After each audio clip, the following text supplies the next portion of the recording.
What we did last summer, a trip to the Heartland. Thanks to Debbie having a month left on her 2-month sabbatical, it was our extended time away from the madness that is Pierce and King counties of Washington State.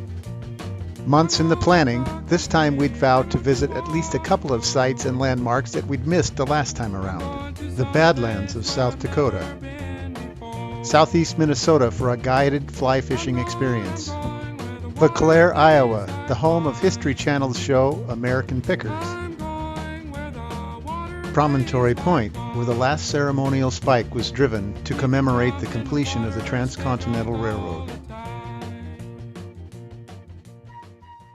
We'd also meet up with Sandy and Lowell Shouts for a concert with some of today's most talented bluegrass and country entertainers, Daly and Vincent. I long to touch your lips. We'd opted for a more southerly route through the Midwest, traversing down through Pendleton, Oregon, Ogden, Utah, Cheyenne, Wyoming, Lincoln, Nebraska, Knoxville, Iowa, Rochester, Minnesota, then on to Howard Lake, Minnesota for a 1-week stay. Dropping down into the Yakima Valley, we could see both Mount Rainier and Mount Adams shining in the sunlight. Luckily, this weather would follow us nearly the entire way east. Just before Pendleton, Oregon, where we'd planned our first night's stay, the check engine light came on, and a message on the dash said, "Power reduced." Not something one wants to see when pulling a 40-foot home on wheels. Having codes read at a local auto parts store, it seemed there were problems with turbo overboost and the mass airflow sensor. Figuring we'd have to find a Chevrolet dealership to check things out, the next morning when we fired up the engine, no such light or error was reported. Thankfully, it would not appear for the rest of the trip, and the truck ran fine. Cruising under clear skies, we made our way down through Oregon, Boise, Idaho, and into Utah. Having no set reservations for Ogden, we called and secured what would be a rather tight spot for our long train of a coach. With the potential for still needing a checkout on the Chevy, we opted to stay in Ogden for 2 days. Not seeing any more check engine warnings, however, we instead made good use of our respite for an impromptu visit to Promontory Point, the place where the great Transcontinental Railroad from the east met with the west, hailing the start of high-speed traveling from the Atlantic to the Pacific. Referred to as the last great hurdle were the Promontory Mountains. One can only imagine the formidable challenge to manually cut through and lay tracks across this range. The Big Fill, as it's called, lies on the east side of the ceremonial last spike site, where thousands of workers using mostly wheelbarrows dumped over 10,000 yards of dirt and rock to form the abutments for one of 4 temporary trestles they would build. The trestle no longer standing, the abutments for the 500-foot span are all that remain as reminders of the toil and sweat of this engineering feat. Upon entering the back lot, visitors see a beautiful reproduction of the Jupiter locomotive representing the Central Pacific. At the prescribed time, the Jupiter is joined by another steaming beast from the west, representing the Union Pacific Railroad. With great excitement, young and old alike greeted its arrival.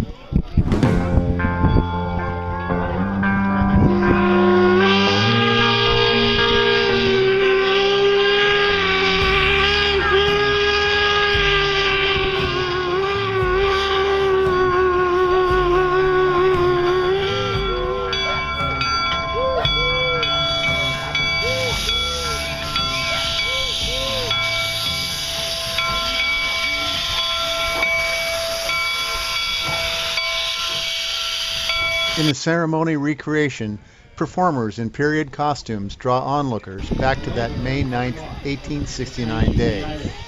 Even members of the audience are drawn in to represent attending dignitaries. And from Ogden, the Mayor of Ogden, Warren Clark, Mayor of Ogden. Yes, are you running for re-election? Cogswell. Major Cogswell, you got his outfit, but I like it. Through the miracle of electricity, Father and God and our Father's God. they will then place these spikes in pre-drilled holes in the laurelwood costume. The last rail needed to complete the greatest railroad enterprise of the world is about to be laid. May God continue the unity of our country As these two railroads unite Mommy, the two great oceans can't play with the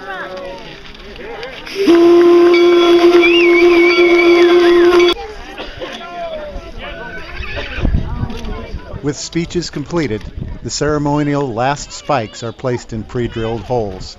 The linking of the east and west was complete. Nothing would be the same again from that point on. Skirting the Great Salt Lake, we headed back toward camp. We were very glad to have chosen to spend an extra day in Ogden. Sometimes the unplanned stops reveal the best treasures. The next morning, with our faces toward the rising sun and a little more confidence in our pulling rig, we set out across I-90 to cover the long stretches of Wyoming and Nebraska. Because we were on a timetable to make our Knoxville concert date, we didn't get to visit Cheyenne, Wyoming, but the trade-off for the promontory visit offset that disappointment.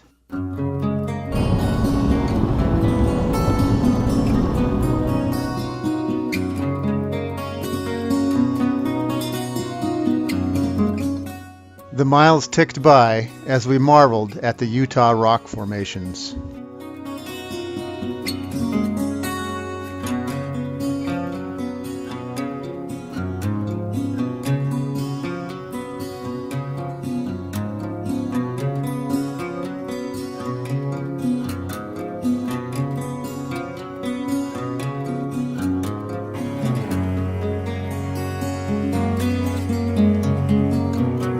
Had a lot of fun seeing that golden spike thing. Along the way, we couldn't help but talk about our good fortune to have visited Promontory. Having watched the AMC TV series Hell on Wheels, we were able to imagine and visualize what life was like during the railroad's 6-year construction.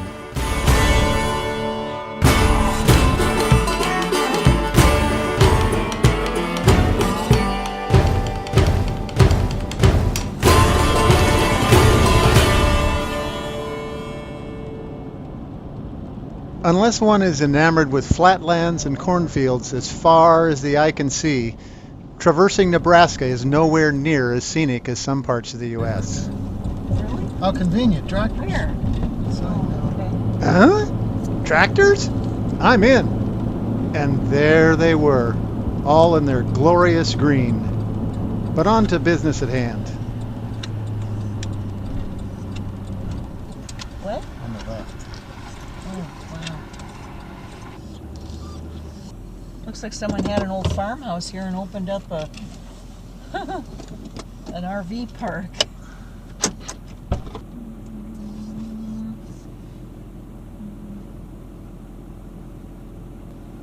Giving a knock at the office door, it appeared that things were closed up. But then a rather exhausted-looking lady in a golf cart rolled up to register us. Rolling down the windows, the birds greeted Debbie with song. Is there a Wi-Fi code? These things look a lot bigger, don't they? In my short conversation with the golf cart lady, I learned the reason for her fatigued look. She explained that her husband, who normally runs the show, had broken his leg getting out of the golf cart, and that she had to fill in for all his daily duties. We'd explained about the size of our rig and the need for wide turns and long sight Did we get length. the whole thing? Mm-hmm. Oh my gosh. There's lots of room compared to what we've had. After seeing our setup, she seemed a little skeptical, but as we pulled around to our RV space, all my worries were quickly dispelled. The turn-in was a piece of cake, and the site width and length was one of the largest we'd seen in a long while. Just what weary travelers like to see.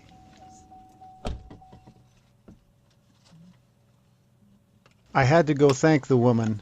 We enjoyed our newfound treasure of an RV park, and if we're in the area, we'll certainly stay there again.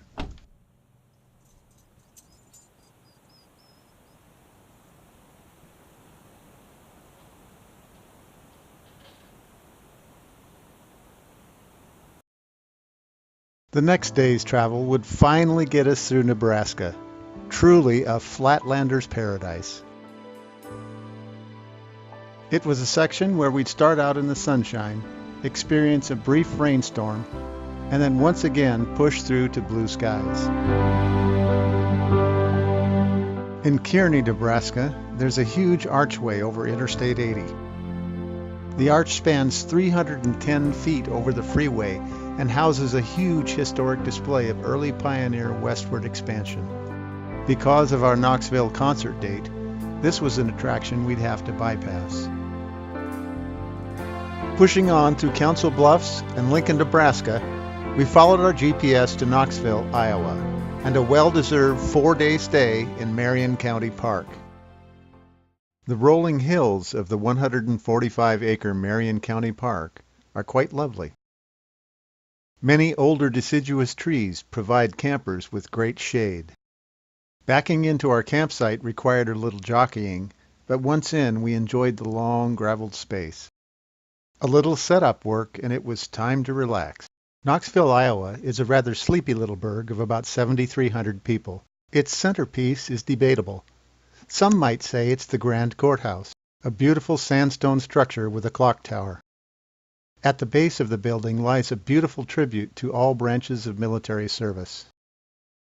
But then others might say the highlight is the Knoxville Speedway, and perhaps the Sprint Car Museum next door. The raceway has hosted the biggest and the best of the sprint car world, and the town's population explodes on race weekends. After checking out the town, we returned to the rig to await the arrival of Lowell and Sandy Shouts. The following evening, we'd all make the short 1.5-mile jump to the Knoxville Performing Arts Center to hear Daly and Vincent along with their supremely talented band. When I stop dreaming, that's when I'll stop loving you. If you love great vocal harmony and top-notch instrumentals, it doesn't get any better than this.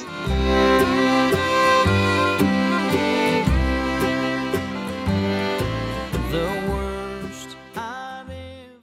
Like the not-too-distant covered bridges of Madison County, made famous by the Meryl Streep and Clint Eastwood movie of the same title, Marion County Park also has an old covered bridge, although no water flows beneath its deck.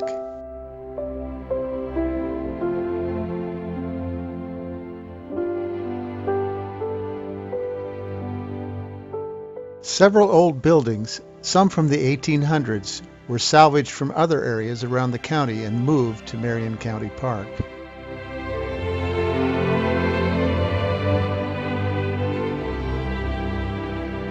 While none were open on this day, we strolled amongst the history, peering through the windows into their past life.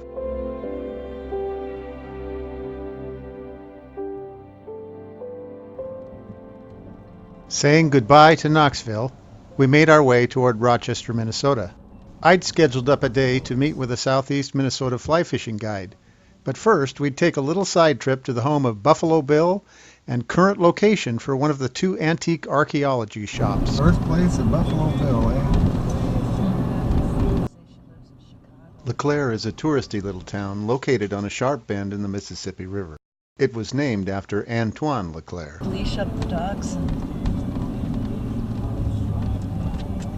There it is.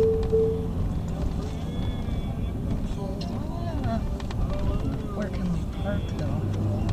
Maybe along a side road here or something. You have arrived at your destination. Your route guidance is now finished.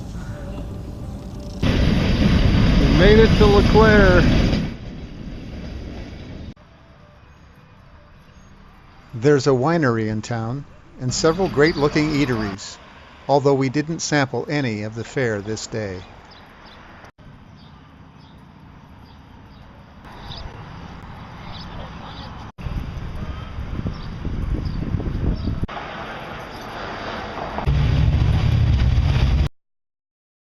As it also turns out, there's more than one antique store in town. Go figure. Just like the days well before the turn of the 20th century, riverboats still ply the Mississippi. For some reason, Mo wanted to enter this little shop. It was interesting strolling around the antique archaeology property. Having seen the television perspective, the up-close in-person view made the venue seem smaller.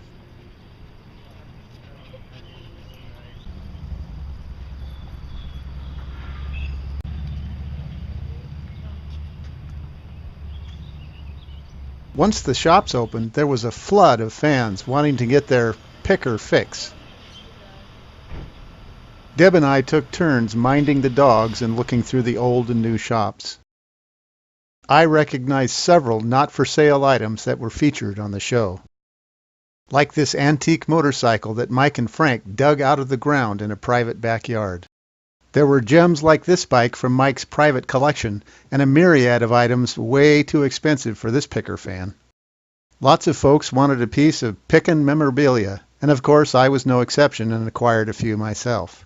But seriously, $14 for a coffee mug? Leaving a few all-moto tire pens for the staff, we hoofed our way back to the rig and set off for the next couple of nights' accommodations. We'd called ahead to the Rochester KOA and booked what they said was a pull-through large enough for our rig. Well, No, what? No what? it's probably not going to go in there. So where's he gonna take you then? The same place. We're going to try it. They didn't have anything else, huh? Nope. He just called her, said 72 is not available. No, got somebody going in there. That's the site right there. Oh, next to a frickin' cabin?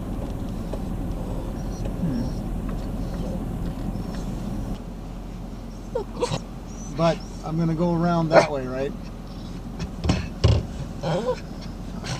Oh, you're gonna go around and come in from the other way? Yeah. All right. No, he said no. No matter how much we grill the proprietors in advance about their RV sites, they can't seem to get the picture about just what it takes to fit a 60-foot long articulated We told them combo. what we had. That's the problem with KOA is they just don't have the... Mo, would you be quiet? Is there enough room for the truck? Yeah. Reading their nice little signs about not driving on their grass, I thought, yeah, right. It's always fun trying to concentrate on maneuvering the fifth wheel with a sometimes excitable, overprotective little chihuahua sounding off. We quickly recognized we certainly weren't getting out by going forward, and grass be darned, we'd wind up temporarily pulling a PVC site number marker pipe and backing our way out of the site. Tuesday morning, guide Dave Anderson, who runs On the Fly fly fishing guide service, arrived to take me fly fishing.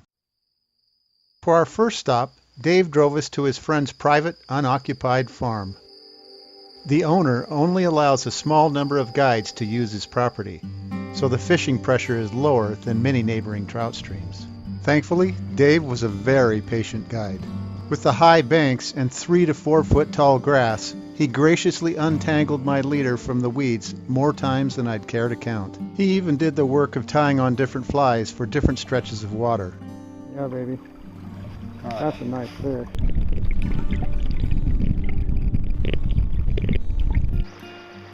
Okay, Here. put him back. God, that's a good fish. Look at the front of his nose. And a lot of times that's because they're digging in with, the nymphs are moving. So that's just a mark from him digging in the...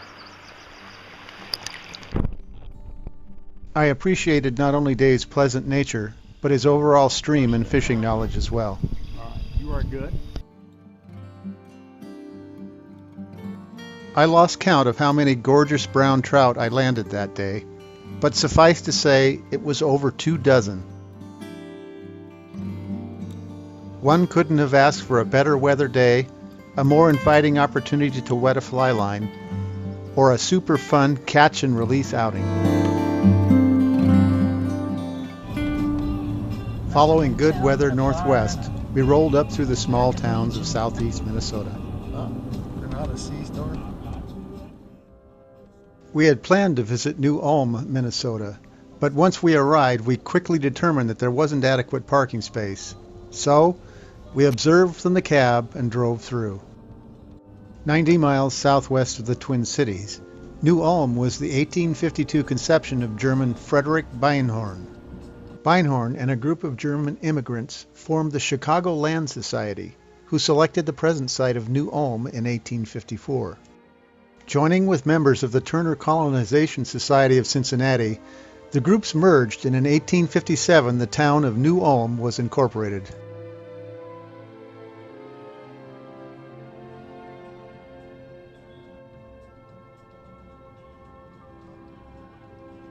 It's filled with charming old buildings like these.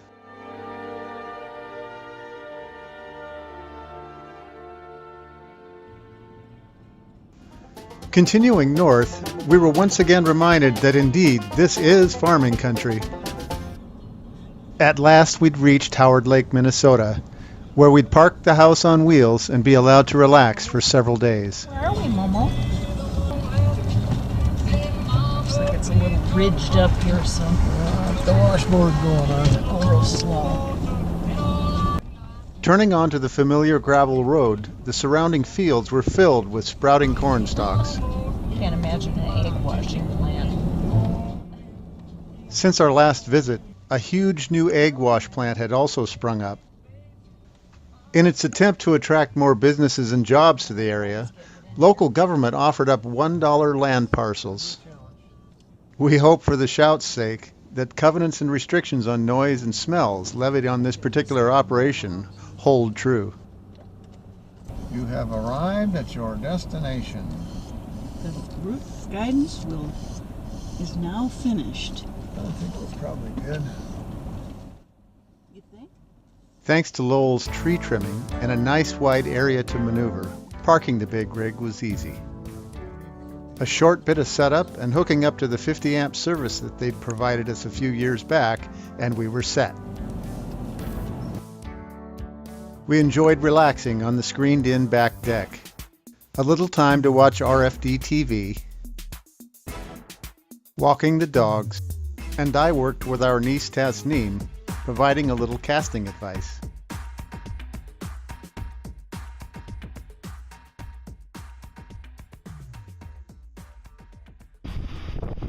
Starting out in the sunshine, we'd rented a pontoon boat for a little cruising and fishing on Lake Pulaski.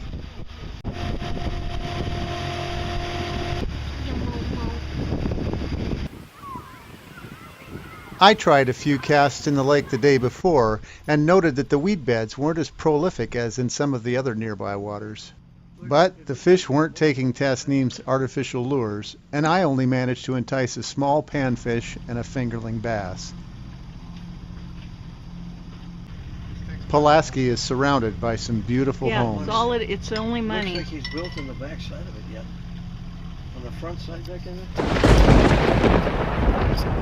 Getting into the weeds. The skies above began turning dark, and the clouds looked like inverted, dirty snowfields. Graphite fishing rods make an excellent conductor of electricity, so we opted to respect the surrounding lightning bolts and headed back to shore. On a couple of days, straight-line windstorms brought heavy rains. Reports of property damage came in from other areas, but fortunately, we were spared. As with any adventure, we weren't without a couple of problems, like this suspension component on our Chevy. But the day before we were scheduled to head back west, Howard Lake Auto and Tire fixed us up with some new airbags and we were back in business. We spent lots of time visiting with family and snapping photos. There were short trips to Buffalo, Minnesota to see Deb's good friends Debbie Sikora and former high school classmate Molly Payne. The days in Howard Lake went by quickly. It was hard to believe we were leaving already, but it was time to head back home. Just like when we arrived, the sun lit up the landscape, and we pointed the Chevy to the southwest. On our way to the Badlands, we'd spend the night in Mitchell, South Dakota, famous for its Corn Palace. We didn't visit this famous landmark, but it was first conceived and built in 1892 as a place where residents and farmers would celebrate the crop harvesting season. Rebuilt at least 3 times to its current permanent size and location, the building is redecorated every year with natural color corn, grains, and native grasses. It serves not only as an attraction of some 500,000 people per year, but as a venue for exhibits, dances, shows, meetings, and the list goes on. The building hosts regional and state basketball tournaments. High on our bucket list for this trip was a visit to the Badlands National Park. Traveling the freeway east and west, we'd both only viewed it from afar. I'd looked at a Badlands campground online, but hadn't made reservations. It was a good thing I didn't, however, as the one I'd picked out, number 1, was full, and number 2 wasn't exactly made for RVs like ours. We did find a nice little campground just outside the park that suited our rig just fine. Initial authorization for Badlands National Monument occurred in March of 1929, but the monument wasn't officially established until January of 1939. The site was redesignated as a national park in November of 1978 and protects nearly 250,000 acres. Around 70 million years ago, this area was covered by a shallow sea, leaving differing layers of sedimentation. The area contains some of the highest fossil concentrations anywhere in the world. It is illegal to remove fossils from the park.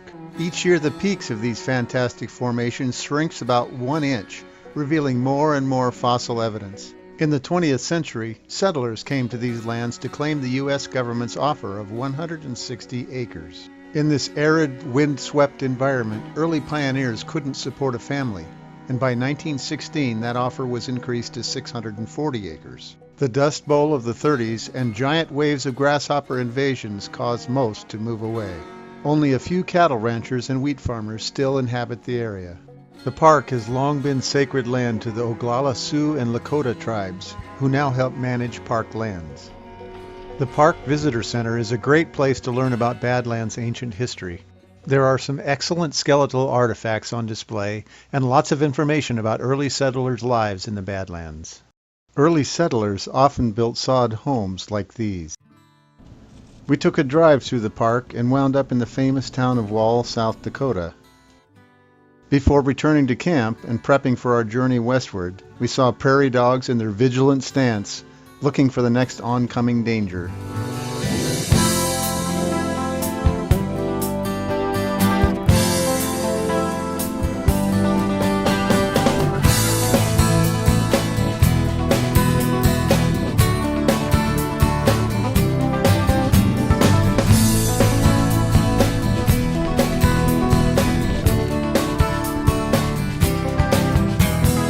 Moving west, we overnighted at the Billings KOA. Here we are at the Billings KOA. Pretty fancy. We've got putt-putt.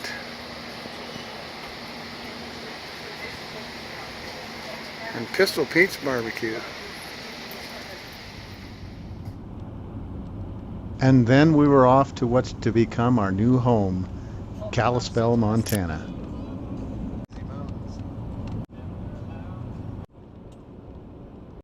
We'd make a stop at the infamous Avon Cafe for a visit with old friend Dale Spratt and his brother-in-law Chuck. Chuck and Dale's sister run a great little eatery. Opting for the back roads instead of the super slab, we headed up Montana Highways 141 and 83. Passing by lakes and forests, Highway 83 provides some great scenery. Stay here. Wonder if people like to go this way, huh? Oh my God, can you imagine living there in one of those houses?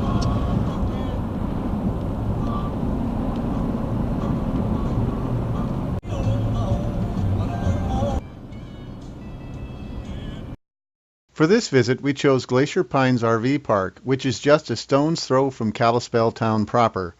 It's a bit noisy right alongside Highway 35 and has few amenities. On this beautiful morning, a hot air balloon rose to meet the sunrise. A few hours later, we were at our newly purchased property on Moonbow Loop, walking the dogs. It was not only another chance to visit our property, but to spend some time with friends Don and Donna next door. Mo, Baxter, and Buddha had a good time hanging out too. It's always difficult to say goodbye to Kalispell, but as with most any vacation, sooner or later it must come to an end. With a longing for staying in Montana, we pointed the rig south along Montana 95.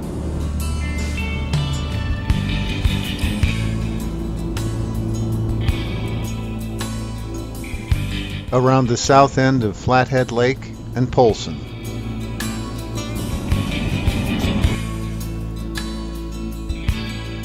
Across Idaho and back to Washington.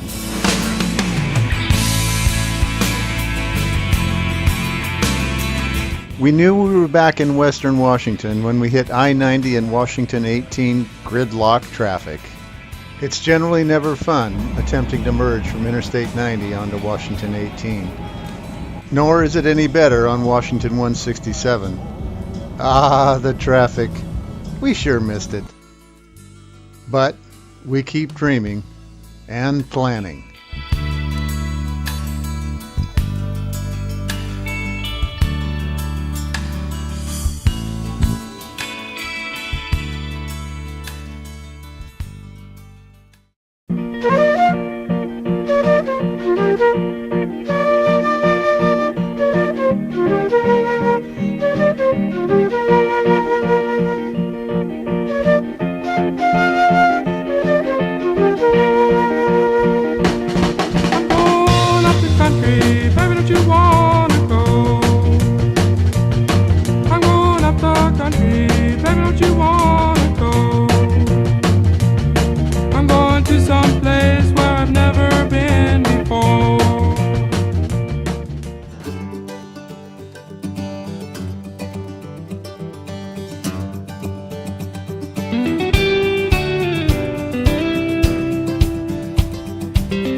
Seasons go. One day sun, the next day snow. Flowers die and flowers grow, but love is never ending.